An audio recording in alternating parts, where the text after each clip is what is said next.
BBA, BCA, BCom computer కోర్సులో 100% placement లభించే ఏకైక డిగ్రీ కాలేజ్ కూకట్పల్లిలోని ఐ3 డిగ్రీ కాలేజ్ 8367215215. నమస్తే రమగారు. నమస్తే చే రమగారు, వినాయక చవితి పండుగని మనం చేసే పూజ విధానం కానీ పద్ధతులు కానీ ఒక రకంగా ఉంటాయి, మిగతా వారంతా కూడా ఒక రకంగా ఉంటాయి. ఎందుకంటే మనం పత్రిని పెడతాము, మట్టి వినాయకుడిని కొలుస్తాము, తర్వాత ఆ రోజే తెచ్చుకోవటం స్వామిని, కథ చదువుకోవటం, ఇలాంటి విధానాలు. కానీ అన్ని ప్రదేశాల్లో మనం ఇది చూడం. మనం ఈ పద్ధతిని ఎందుకు వినాయక చవితిని జరుపుకుంటాం అంటే దీని వెనుకాల ఏమన్నా? ఇప్పుడు గణపతి చతుర్థి దేశమంతా ఒకటే. అవును, చవితి నాడు పూజ చేసుకోవాలి. ఈయన ఈరోజు జన్మించాడు, ఆయన పుట్టినరోజు, అందుకని పూజ చేసుకుంటాం. దేశమంతా అలాగే చేస్తాం. ఇప్పుడు మనకి ప్రత్యేకంగా ఏమిటి, ఈ మట్టి వినాయకుడు, ఈ ఏకవింశతి పత్రాలు, మళ్ళా ఈ పత్రిని ఈ వినాయకుడిని పొలాల్లో నిమజ్జనం పొలాల్లో పెట్టడము, వినాయకుడిని తీసుకెళ్ళి ఈ పత్రాలన్నీ నిమజ్జనం పారే నీటిలో వేయటము. మనకు అవకాశం లేదు కాబట్టి మనం హుస్సేన్ సాగర్లో తీసుకెళ్ళి పెడుతున్నాం. కానీ పూర్వం ఏం చేసేవాళ్ళు, పంట పొలాల్లో అక్కడ పెట్టేసేవాళ్ళు. అవును, అప్పుడు ఇప్పుడు ఇంతంత రంగులు ఈ రకరకాల కొబ్బరి పిచ్చితోటి, ప్లాస్టర్ ఆఫ్ ప్యారిస్ తోటి ఇంత పెద్దవాడిని అలా ఏం చేసేవాళ్ళు కాదు. అవును, మనం మండపాల్లో చేసిన వినాయకుడైనా కూడా చిన్నదే మట్టి వినాయకుడినే చేసేవాళ్ళు. ఊరేగింపుగా తీసుకెళ్ళి పారే నీటిలో అట్లా వేసేవాళ్ళు. అయితే ఇప్పుడు మనకెందుకు ఈ విధానం ఎందుకు ప్రవేశపెట్టారంటే, సాధారణంగా మన పండుగలన్నీ కూడా ప్రకృతి నియమాల వల్ల వచ్చేవి. ఈ నెలలో ప్రత్యేకంగా ఇప్పుడు ఇదేంటి, వర్ష ఋతువు, శ్రావణ భాద్రపదాలు వర్ష ఋతువు. అవును, ఈ విస్తారంగా ఆకులు అలములు ఎట్లా పెరుగుతాయి జయ, ఈ నిజామాబాదు మనం రోడ్ల మీద ఎక్కడికైనా వెళ్తామా, 3 నెలల క్రితం లేనిది ఇప్పుడు మనకి ప్రత్యేకంగా కనపడే మార్పు ఏంటి, ప్రకృతి శోభాయమానంగా ఉంటుంది. పచ్చగా ఒక గరికం లేదు, గడ్డం లేదు, కానుక చెట్టం లేదు, రావి చెట్టం లేదు, అన్ని విరగబూసేసి అసలు ఎంత ఆకుపచ్చదనంతోటో ఉంటుంది. వర్షాకాలం వచ్చేసరికి ప్రత్యేకంగా ఔషధీ గుణాలు కలిగినటువంటి మొక్కలు విస్తారంగా పెరుగుతాయి. ఎండాకాలంలో ఎండి మాడి మసైపోయినవి కొంచెం తొలకర పడేసరికి చిగురెత్తి వస్తాయి. ఇప్పుడు మనకి పూజలో మనకి చెప్పబడిన ఆకులన్నిటికీ కూడా ప్రతిదానికి ఒక విశిష్టత, ప్రతిదానికి ఒక ఔషధ గుణం ఉంది. పైగా ఈ కాలం ఏంటి, ఇక్కడ మొదలుపెట్టి ఈ వర్షాకాలంలో జలుబులు దగ్గులు ఓల్డని వస్తాయా, ఇక్కడి నుంచి మనకు అంత చల్లగానే ఉంటుందా. దీని తర్వాత ఋతువు, ఆ తర్వాత ఋతువుల్లో ఏమవుతుంది, వాతావరణం చల్లగా ఉంటుంది. 6 నెలల పాటు మనం చల్లటి వాతావరణంలోనే ఉంటాం కదా. ఇప్పుడు ఔషధ గుణాలు ఉన్నవి ప్రతిరోజు నువ్వు కషాయం తీసుకో, అదేదో చేయి, ఈ నీళ్ళల్లో వేసుకొని ఎవరి వల్ల అవుతుంది, అవదు. ఈ 21 పత్రాలతో ఇంటింట్లోనూ ఈ ఆకులతో పూజ చేసి ఈ ఆకులన్నీ పట్టుకెళ్ళి నదుల్లో వేస్తారు. నది నీటిలో ఇవి నానిపోతాయి, కుళ్ళుతాయి కూడా. ఈ నది పరివాహక ప్రాంతాలన్నిటికీ వెళ్తుంది. ఇవాళ ఇప్పుడు పండగ చేసుకుని 2వ రోజు అంటే భాద్రపద మాసం వచ్చిన వారం 10 రోజుల లోపల మనం ఈ ఆకులన్నీ నీళ్ళకి సమర్పయామి చేస్తాం, లేదా పొలాల్లో అయినా. ఆకులేమో నీటిలో వేస్తారు, వినాయకుడిని పొలంలో పెడతాం. ఇవన్నీ నీళ్ళలోకి వెళ్ళిపోతాయి. ఈ నీరు అవి ఎక్కడెక్కడికి వెళ్తున్నాయో వాటి ఔషధ గుణాన్ని మోసుకెళ్తాయి, సారవంతం చేస్తాయి నేలని. ఇప్పుడు ఆకులు కుళ్ళితే ఏమవుతుంది, నేల సారవంతం అవుతుంది. పంటలు తదుపరి కాలాల్లో పంటలు బాగా పండుతాయి. ఇప్పుడు ఫ్రెష్గా ఉన్న ప్రతి ఆకు తుంపటం వల్ల, పైగా ఇప్పుడు కొనుక్కుంటున్నాం సిటీలో. ఇదివరకు ఏం చేసేవాళ్ళు, ఆకులు కోసుకొచ్చేవాళ్ళు. ఆ చెట్టు నుంచి తుంపటం వల్ల కూడా ఔషధ గుణాలు శరీరంలోకి చేరుతాయి. ఒకటి అక్కడి నుంచి ఫలానా పేరు చెప్తారు, ఒక బృహతీ పత్రం సమర్పయామంటే బృహతీ పత్రం తీయాలా. నేను ఒక్కటే వేయను, 3-4 కూర్చుంటాం. ఇంట్లో పిల్లలుంటే 4 పిల్లలుంటే తండ్రి 4 పిల్లలు కూర్చుంటే అందరూ తలా ఒక పత్రము వేస్తాం. ఆ పత్రాలు ముట్టుకోవటం వల్ల కూడా ఔషధ గుణాలు శరీరంలోకి వెళ్తాయి. ఇప్పుడు మనం చేస్తున్నది ఏం చేస్తాం, మనం అలంకారానికి బాగా ప్రాధాన్యత ఇస్తాం. ఎన్ని లైట్లు పెట్టాము, ఎంత గ్రాండియర్ చేసాము, వాళ్ళు ఎవరినో పిలిచి ప్లానర్స్ని పిలిచి ఎంత బాగా ప్లాన్ చేసాము అనే కాలాన్ని బట్టి మారుతుందమ్మా. అది తప్పని కాదు, కానీ ఇదివరకటి విధానం ఏం చేసేది, ఇట్లా చేసేవాళ్ళం. మా ఇళ్ళలో అయితే తల్లులు వంటలో ఉండేవాళ్ళు, పూజ అవుతుండగా పత్రి వేసేవాళ్ళం చేయ. ఇప్పుడు నేను కూడా అంతే చేస్తా.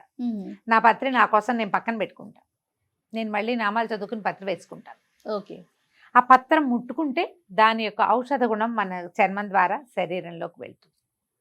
ఇది అవసరం. అందుకని మన ప్రాంతానికి ఈ పద్ధతిని ప్రవేశపెట్టారు. ఇప్పుడు మన పండగ మన తాతో నాన్నో నిర్ణయించింది కాదు. అవును. కాదు. ఈ వినాయక చతుర్థి నాడు పూజ చేయాలని చెప్పింది కూడా మన ముందు 4 తరాల్లో ఉన్న పెద్దవాళ్ళు కాదు, కొన్ని వందల తరాల ముందున్నటువంటి ఋషులు మునులు ఈ రోజున ఈ విధంగా పూజించాలి అని. ఇప్పుడు మనం ఈ వినాయక చవితి కథలోనే ఏం చెప్పుకుంటాం, సమంతకోపాఖ్యాన్ని చెప్తాం.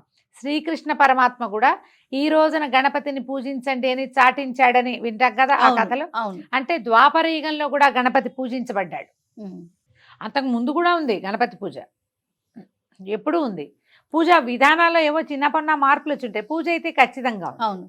ఇప్పుడు మన ముందు తరాల్లో ఉన్న ఋషులు మునులు ద్రష్టలు, వీళ్ళని ఏమనాలి, ముందు చూడగలిగే వాళ్ళు, భవిష్యత్తుని చూడగలిగే వాళ్ళు. వాళ్ళు ఏం చేస్తారు, విజనరీ పీపుల్ అంటాం మనం. వాళ్ళు ఏం చేశారు, ఇప్పుడు మానవులకి శారీరకమైన ఆరోగ్యం కావాలి ఒకటి, తర్వాత వీళ్ళకి కొంత ఆధ్యాత్మిక ధోరణి అలవర్చుకోవాలి 2, 3 వాతావరణం మరింతగా శుభ్రపడాలి. ఈ సమయంలో వస్తున్నటువంటి మొక్కలో చెట్లో వాటిలలో ఔషధ గుణాలన్నవి మళ్ళీ నీటిలో చేరాలి. పూజించబడిన మట్టి గణపతి మళ్ళీ మట్టిలోకే చేరాలి.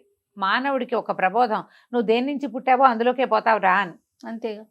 మేమేం చేసేవాళ్ళం అంటే పొలంలో పెట్టేసేవాళ్ళం గణపతిని, ఈ ఆకులనేమో చెరువులో వేసేవాళ్ళం, పువ్వులు పువ్వులు వదిలేసేవాళ్ళం, పువ్వులు మొక్కల్లో వేసేసి ఆకులు మాత్రం తీసుకెళ్లి పంటకాలవల్లో చెరువుల్లో వేసేవాళ్ళం. ఈ విధానం ప్రకారం చేయటం వల్ల ఏమవుతుంది, మనకి తర్వాత సంవత్సరం తర్వాత కమింగ్ డేస్ లో కూడా మనకి ఆరోగ్యం బాగుంటుంది. అవునవును. అందుకని ఇలాంటి పద్ధతి ప్రవేశపెట్టారు. ఇప్పుడు చూడు 21 పత్రాలతో చేయిస్తాం. ఏకవింశతి పత్రం ఎందుకు అని ఒక ప్రశ్న ఎప్పుడు వస్తుంటుంది. ఎందుకు 21? 20 ఎందుకు కాలేదు, 19 ఎందుకు కాదు, 22 ఎందుకు కాదు? మానవ దేహం మనకి పంచ కర్మేంద్రియాలు, పంచ జ్ఞానేంద్రియాలు, 2 5 10, తర్వాత పంచ ప్రాణాలు, పంచ ఉప ప్రాణాలు 20, 2 5 10. వీటితో పాటు మనసు 21. ఈ 21 తత్వాలకి ప్రతీకగా మనం 21 ఆకులు వేస్తాం. ఒక్కొక్క దానికి ఒక్కొక్కటి, లేదా పంచ ఉప ప్రాణాలు కాదు అనుకుందాం. పంచ ప్రాణాలతో పాటు మనకి పంచభూతాలు ఉన్నాయి. వీటికి ప్రతీకగానే 21 ఆకులని నిర్ధారించి ఉండొచ్చు. బహుశా ఇది పద్ధతి అయ్యి ఉంటుంది. మనం అందుకని ఏం చేస్తాం, పోనీ ఒకవేళ పత్రాలు దొరకలేదు, దూర్వాయుగ్మ పూజ ఎలాగో చెప్తారు, వాకిళ్లలో కేవలంగా పెరుగుతుంది గరిక. అవును, గరికను తెచ్చి పూజిస్తాం. ఈ విధంగా పూజించడం వల్ల ఏంటంటే మనం ఆ గరికని ముట్టుకోవటము, గరికని సమర్పించటము, గరికని మళ్ళీ నీటిలో వేయటము, ఇవన్నీ కూడా మనకి తర్వాత రోజుల్లో ఆరోగ్యంగా ఉండటానికి ఉపయోగపడేవి. పూర్తిగా మన ఆరోగ్యం కోసమే కదా రమ్మగారు. అంతే. భక్తి శ్రద్ధలకి ఎంత ప్రాధాన్యత ఇచ్చాము, ఆరోగ్యం మీద కూడా అంత దృష్టి పెట్టే పెద్దలు నిర్ణయించారు. మీరు ఏ పండగైనా కార్తీక మాసంలో పొద్దున్నే స్నానాలు చేయాలి, ఆరోగ్యం కోసమే. అవును. సీజన్ ని దాన్ని గెలవడానికి మనం ఈ పని చేస్తాం. మరి మీరు ఆలోచించి చక్కగా ఇవన్నీ పండుగను ఎందుకు జరుపుకోవాలి అని అనుకుంటే ఆ ప్రశ్నకి మనకి సమాధానం దొరుకుతుంది. మీరే ఆలోచించుకున్నా మనకు అర్థమవుతుంది. ఈ పత్రాల్లో కొన్నైనా మనం కోసి మనమే వెతుక్కుని, ఇది వరకు హైదరాబాద్ చుట్టుపక్కలంతా మనకి పోలంత గ్రీనరీ ఉండేది. ఊళ్ళల్లో కూడా ఏం చేసేవాళ్ళు, పిల్లలు పోయి తెచ్చుకునేవాళ్ళు. మేమైతే మా ఊళ్ళో వెతుక్కుని తెచ్చుకుంటుండే వాళ్ళు. ఏవో 1 2 దొరికేవి కాదు, మిగిలినవన్నీ దొరికేవి.